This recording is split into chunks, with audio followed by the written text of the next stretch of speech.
Halo gengs, selamat datang di Zona Donghua Channel. Kali ini Mimin akan membahas spoiler Soulland 2. Buat kalian yang baru join, jangan lupa like, comment, dan subscribe, dan nyalakan notifikasinya agar kalian selalu update konten-konten terbaru dari Mimin tentunya. Oke, nggak usah lama-lama, langsung aja kita ke spoilernya. Let's go! Namun, permaisuri salju telah memulihkan ingatannya belum lama ini berkat esensi es misterius yang beraneka ragam. Huo Yuhao merasa bingung dan tak berdaya. Ia tidak takut apapun kecuali permaisuri salju akan meninggalkannya. Putri salju telah menjadi permaisuri salju, dan ia bisa merasakan bahwa mereka tidak lagi akrab, dan ada lebih banyak rasa hormat. Rasa hormat di hatinya telah mencapai puncaknya saat ini.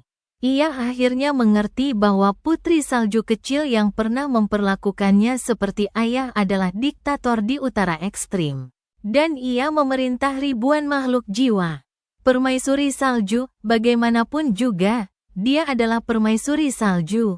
Secercah kesedihan perlahan muncul di mata Huo Yuhao, dan tanpa sadar ia mundur selangkah. Ekspresinya sangat tenang, tetapi ada sedikit kesedihan di lubuk hatinya.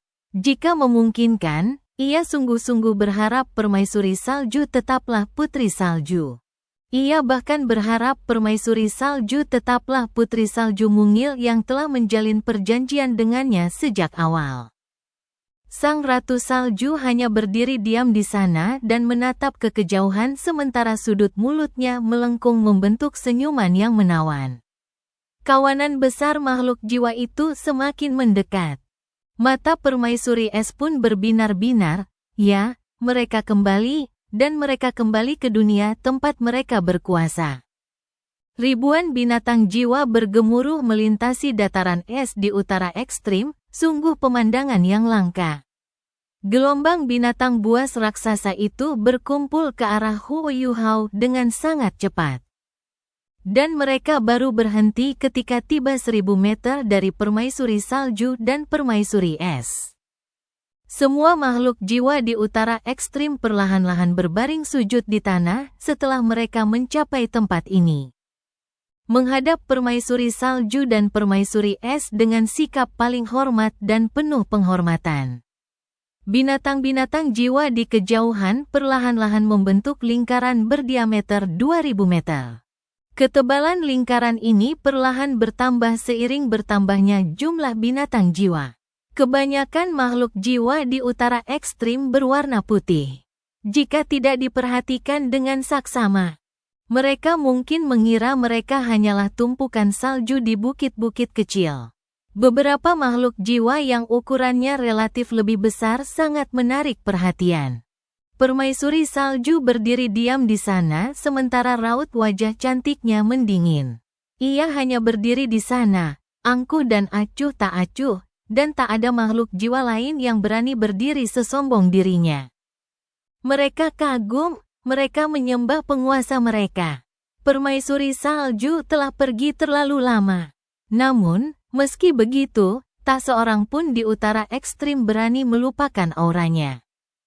Dialah yang melindungi surga mereka, dan keberadaannya membuat setiap makhluk jiwa di utara ekstrim tunduk pada perintahnya. Tak ada satupun makhluk jiwa kuat yang berani melawan kekuasaannya.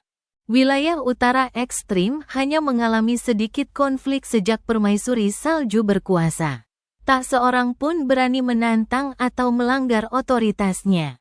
Setiap makhluk jiwa tahu bahwa permaisuri salju adalah wanita salju langit es, roh salju. Ia dapat merasakan segala sesuatu yang bersalju dan es. Awalnya, mereka takut pada permaisuri salju. Tetapi ketakutan ini perlahan berubah menjadi rasa hormat. Makhluk jiwa yang paling ganas dan dominan di wilayah utara ekstrim akhirnya kehilangan nyawa mereka akibat 3 jurus tertinggi permaisuri salju. Tak ada lagi suara perlawanan. Satu-satunya orang yang bisa memutuskan segalanya dan mendikte segalanya adalah suara dingin putri salju. Semakin banyak makhluk jiwa berkumpul di lapisan terluar. Namun, dataran es masih sangat sunyi, dan seseorang harus mendengarkan dengan saksama untuk mendengar napas mereka. Mereka terengah-engah karena kegembiraan. Bagi banyak makhluk jiwa ini, dapat melihat permaisuri salju secara langsung adalah kehormatan terbesar dalam hidup mereka. Beruang-beruang sebelumnya juga telah kembali. Namun, mereka hanya tergeletak tak berdaya di lapisan luar. Mereka bahkan tidak layak memasuki lingkaran dalam. Ada seekor beruang raksasa yang kembali bersama mereka. Tubuh beruang yang luar biasa besar itu bagaikan bukit kecil saat ia berjalan. Dan meskipun berjalan dengan keempat kakinya, tingginya tetap lebih dari 15 meter. Bulunya yang tebal menutupi tubuhnya yang besar, memancarkan semburat keperakan samar. Ketika beruang raksasa ini muncul, para makhluk jiwa yang terkapar di tanah dengan cepat membuka jalan agar ia bisa lewat. Ia berjalan ke lingkaran terdalam dan menghadap permaisuri salju sebelum ia pun ikut terkapar. Gerakannya persis seperti beruang kecil yang pernah dilihat Huo Yuhao sebelumnya. Pantatnya yang besar terangkat tinggi ke udara, dan tubuh bagian atasnya rata dengan tanah. Kepalanya yang besar bergoyang pelan sambil merintih pelan kepada permaisuri salju. Suara itu membuatnya tampak seolah-olah beruang itu baru saja bertemu pemiliknya, dipenuhi kekaguman. Sang Ratu Salju tersenyum tipis ketika melihat beruang itu, lalu melambai lembut padanya. Para makhluk jiwa yang bersujud di utara ekstrim segera menatap beruang es itu, mata mereka dipenuhi rasa iri. Beruang raksasa itu sangat gembira saat berdiri dan melolong kegirangan ke udara sebelum berlari menuju permaisuri salju. Beruang itu terlalu besar, dan larinya bagaikan gunung kecil yang melompat-lompat di dataran es di kutub utara ekstrim. Tubuhnya yang luar biasa gemuk akan meninggalkan bekas yang dalam di tanah setiap kali ia mendarat. 1000 meter hanyalah sekejap mata bagi beruang ini. Ia tiba-tiba melambat hanya ketika jaraknya 50 meter dari permaisuri salju. Dan ia merangkak 50 meter terakhir hingga tepat di depannya. Kepalanya berdiameter lebih dari 2 meter, tetapi ia tetap menundukkan wajahnya di hadapan permaisuri salju. Hidungnya yang besar, yang berbeda dengan bulunya yang putih, agak merah muda, menyembul ke depan. Huo Yuhao merasa napas beruang ini hampir bisa menciptakan badai. Dia tidak perlu menggunakan deteksi spiritual untuk menilai dengan jelas bahwa beruang ini adalah binatang jiwa berusia 100.000 tahun. Meskipun kekuatannya tidak sebanding dengan penguasa beruang hutan bintang Dao Agung, Huo Yuhao merasa bahwa beruang ini tidak mungkin jauh lebih lemah. Namun, ia sangat menghormati permaisuri salju. Jauh lebih hormat daripada penguasa beruang terhadap dewa binatang. Permaisuri salju tersenyum, bagaikan bunga yang mekar di mana-mana di dataran es. Para makhluk jiwa yang bahkan tak berani bernapas berat pun mengembuskan napas lega, karena mereka bisa merasakan kebahagiaan permaisuri salju secara bersamaan. Permaisuri salju mengangkat tangannya dan meletakkannya dengan lembut di hidung beruang yang besar itu. Ia mengelusnya dengan lembut dan berkata, "Kau gemuk lagi. Bayi kecil, bayi kecil, orang ini kecil." Sudut mulut Huo Yuhao berkedut. Apakah dia hewan peliharaan permaisuri salju? Suara permaisuri es terdengar di dekat telinga Huo Yuhao. Permaisuri salju menemukan bayi kecil sebagai beruang es kecil ketika ia pertama kali menyebut dirinya ratu, dan ia telah tinggal bersama permaisuri salju sejak saat itu. Setidaknya sudah 200.000 tahun. Bayi kecil kini memerintah wilayahnya sendiri, tetapi ia selalu memperlakukan permaisuri salju seperti seorang ibu. Itulah sebabnya aku tidak membiarkanmu menyakiti keturunannya. Lebih dari 200.000 tahun kultivasi, itu berarti beruang es raksasa di depan Huo Yuhao dapat dianggap sebagai binatang buas. Permaisuri es merendahkan suaranya dan berkata, Kekuatan bayi kecil sebanding dengan Raja Iblis Salju Titan, tetapi Permaisuri Salju memintanya untuk tidak melawan Raja Iblis Salju. Lagi pula, dia tidak ingin berbagi status yang sama dengan Permaisuri Salju, dan itulah alasan mengapa dunia luar hanya tahu tentang 3 dari kita.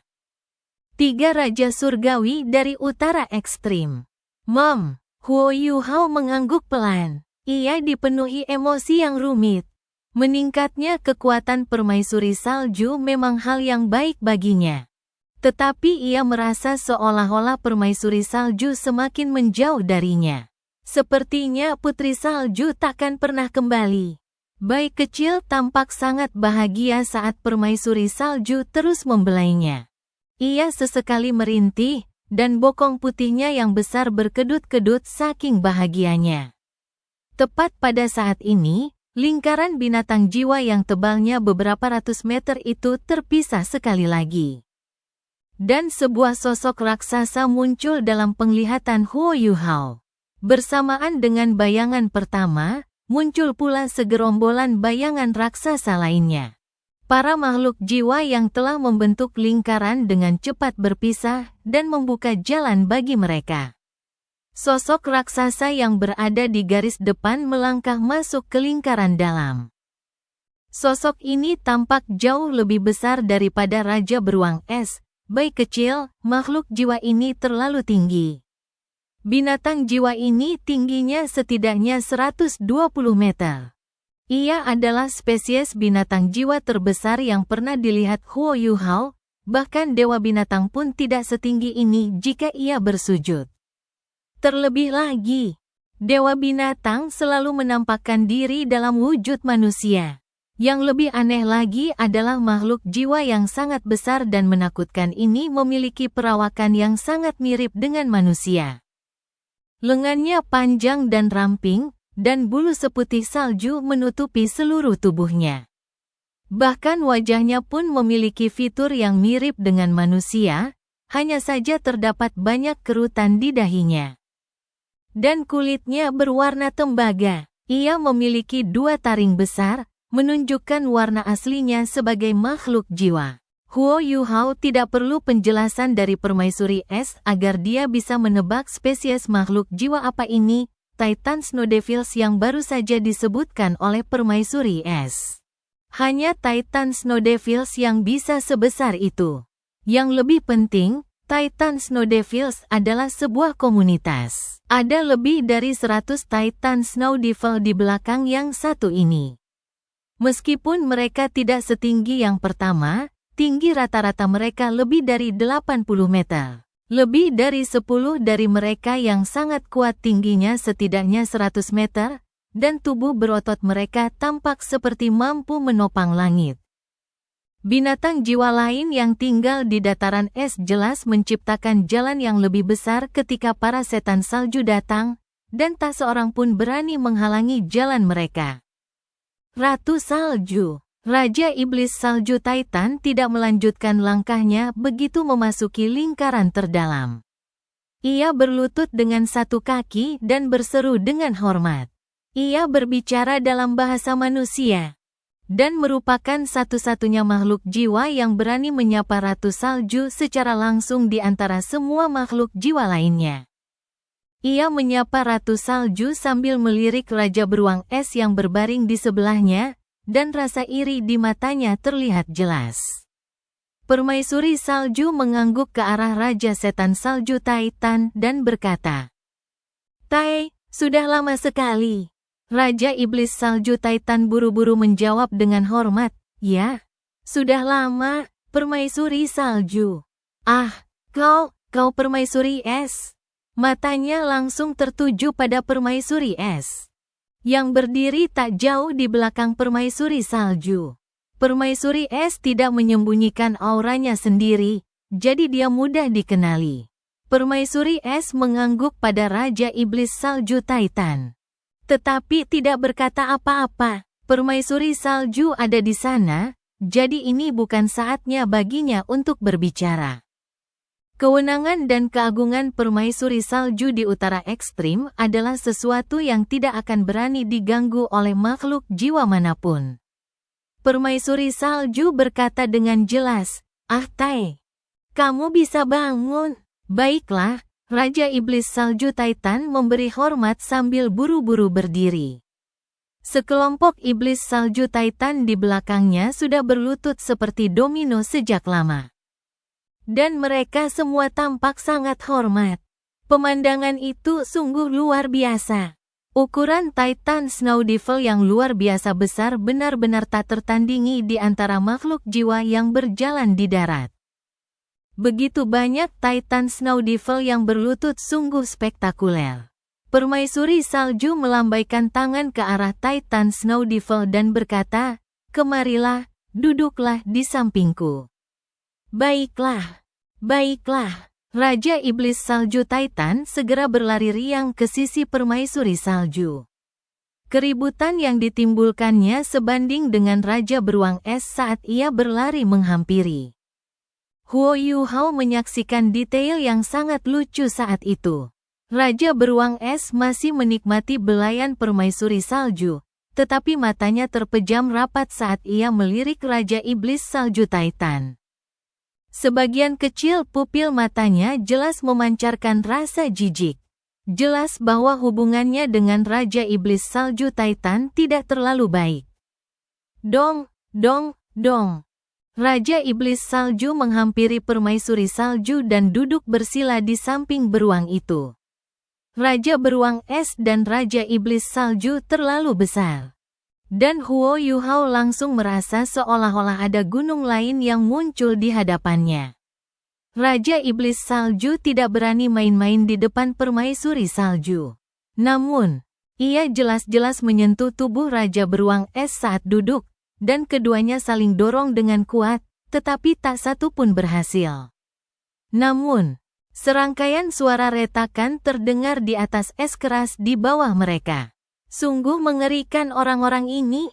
Huo Yu Hao membuat beberapa penilaian kasar tentang binatang jiwa di utara ekstrim selama periode pengamatan ini.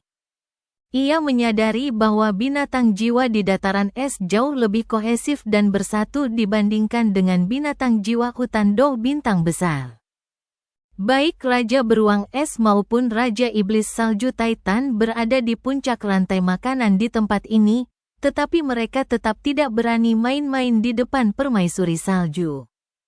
Mereka tunduk sepenuhnya kepada permaisuri salju, dan binatang jiwa lainnya pun melakukan hal yang sama. Permaisuri salju adalah seorang diktator, dalam arti sebenarnya. Kekuatan keseluruhan utara ekstrim mungkin tidak cukup untuk melawan hutan bintang Dou Agung, tetapi itu hanya akan terjadi jika pertempuran terjadi di wilayah itu. Jika pertempuran ini terjadi di utara ekstrim, maka Huo Yu Hao cenderung percaya bahwa binatang jiwa utara ekstrim lebih mungkin menang. Lagi pula, lingkungan di tempat ini terlalu buruk untuk binatang jiwa biasa.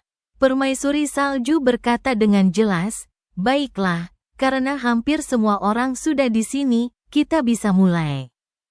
Sudah lama sekali aku tidak bertemu kalian semua, dan aku sangat senang bisa kembali." Meskipun tak sedikit pun senyum di wajahnya.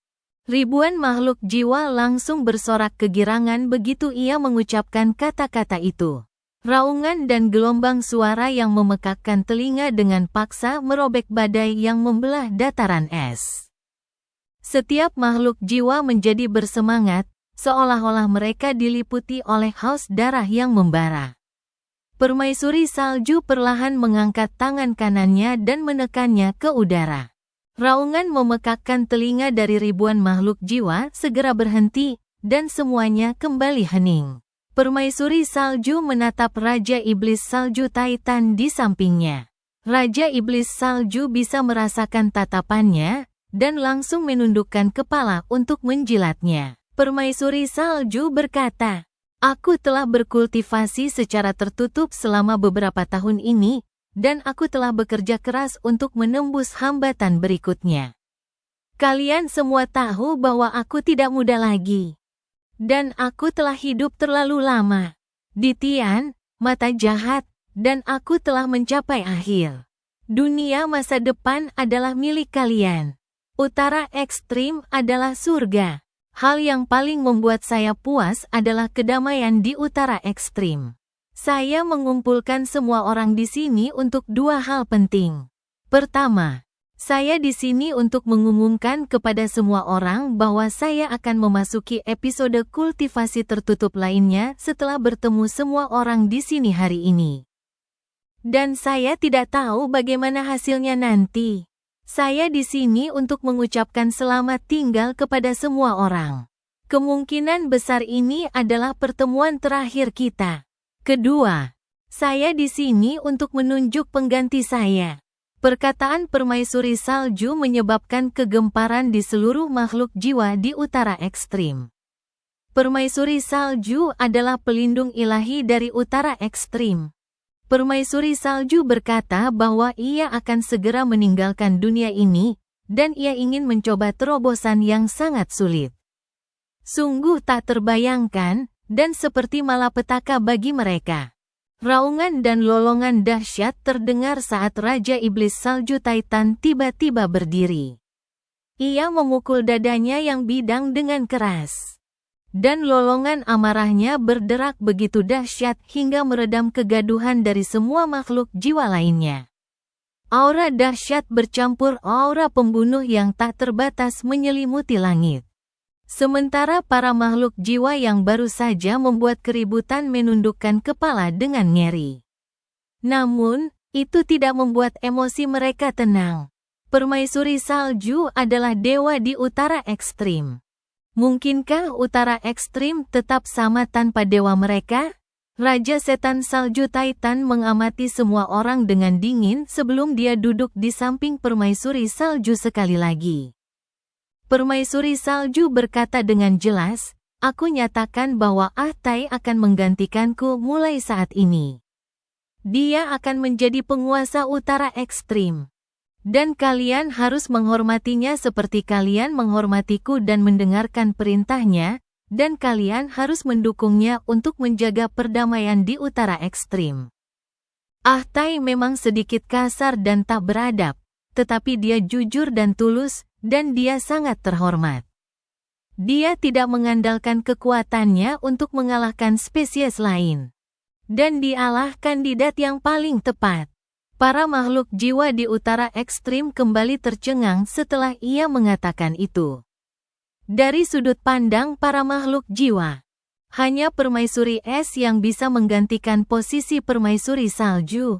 Terlebih lagi, semua makhluk jiwa di utara ekstrim tahu bahwa permaisuri salju dan permaisuri es praktis merupakan dua makhluk jiwa yang menyatu, dan mereka memiliki hubungan yang erat. Dari 3 Raja Surgawi, 2 Raja Surgawi pertama bahkan bisa menandingi kekuatan Dewa Binatang jika mereka bekerja sama. Jika pertempuran terjadi di sini, Dewa Binatang harus menghindari mereka. Keputusan permaisuri salju melepaskan posisinya sebagai penguasa utara ekstrim sudah cukup mengejutkan mereka. Fakta bahwa ia ingin menyerahkan posisinya kepada Raja Iblis Salju Titan. Alih-alih Kaisar Kalajengking Giok Es, bahkan lebih mengejutkan lagi bagi mereka. Bahkan Raja Iblis Salju Titan sendiri membelalakan matanya dan menatap permaisuri salju. Ia pikir permaisuri salju telah melakukan kesalahan. Sang Ratu Salju balas menatap ke arah Raja Setan Salju dan mengangguk ke arahnya untuk menunjukkan bahwa kata-katanya ada benarnya.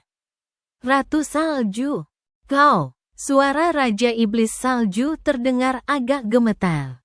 Namun, bukan karena kegembiraan, melainkan karena kesedihan.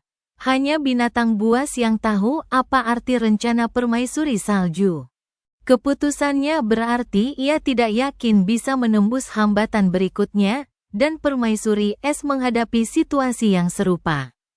Jika tidak, dengan hubungan antara permaisuri salju dan permaisuri es, permaisuri salju tidak akan pernah menyerahkan posisinya kepadanya. Senyum tipis tersungging di wajah permaisuri salju saat ia berkata, "Ah Tai, kau telah mengumpulkan banyak jasa selama bertahun-tahun ini, dan kau benar-benar telah tumbuh dewasa. Aku telah memperhatikan setiap gerak-gerikmu dari hari ke hari. Dan aku sangat senang kau telah melakukannya dengan baik selama bertahun-tahun. Posisi ini selalu lebih cocok untukmu daripada permaisuri es. Kepribadiannya terlalu kuat, dan sukunya tidak sedominan para iblis salju Titan. Karena itu, aku selalu menganggapmu sebagai penerusku di hatiku. Kau harus ingat bahwa meskipun aku tidak ada, Utara Ekstrim akan tetap sama. Kau harus baik kepada setiap spesies, dan kau harus menjunjung tinggi visiku, bahwa Utara Ekstrim harus cukup bersatu agar kita tidak diganggu dan diserbu oleh musuh eksternal." Ya, setetes air mata besar menetes dari mata Raja Iblis Salju.